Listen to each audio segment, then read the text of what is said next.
Life, David says, life at times is unpredictable.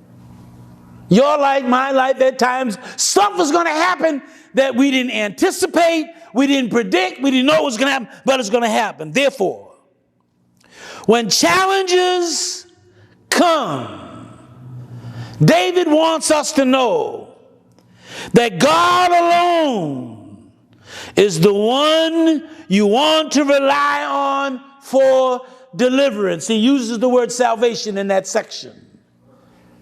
God is the one you want to wait for. What do we do?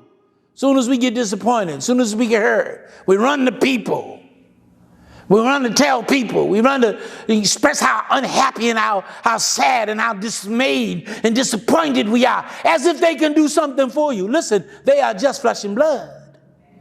Why would you go to the lesser instead of going to the greater? I don't understand that. But guess what? I've done that too. I've done that too. You know, I can't wait to spill it out and let somebody know how, as if they can do something for me. Hello. But they can't.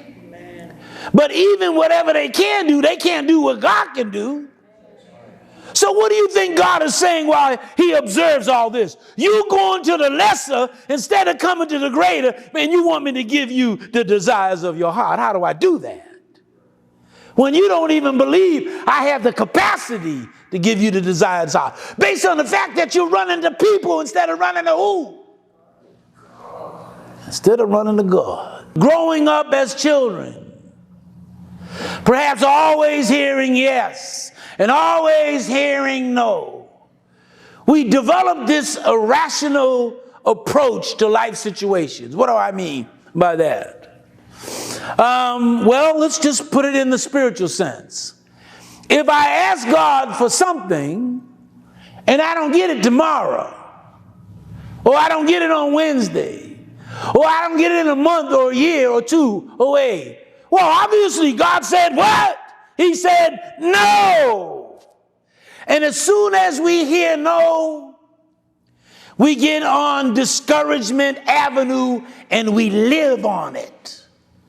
And life becomes tacky and raggedy and disappointing because God told us no in our erroneous misconception of his holy and divine word. Relying on God is an absolute necessity from the beginning of the journey until the end. There are no intervals of running to people to get what you need that can only come from God in the first place. Makes no sense. It's just our spiritual underdevelopment coming to the surface.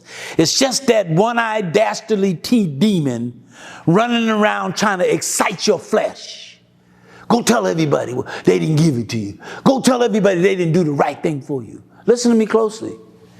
If you want to tell anybody, you better tell God. Amen. Because he wants you to know. Now, listen, you want him to, if you think he can give you the desires of your heart, and he promises to do so, then how come he can't solve your personal problems?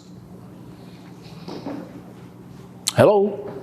How come you don't have enough in you to allow him to handle alone your personal struggles?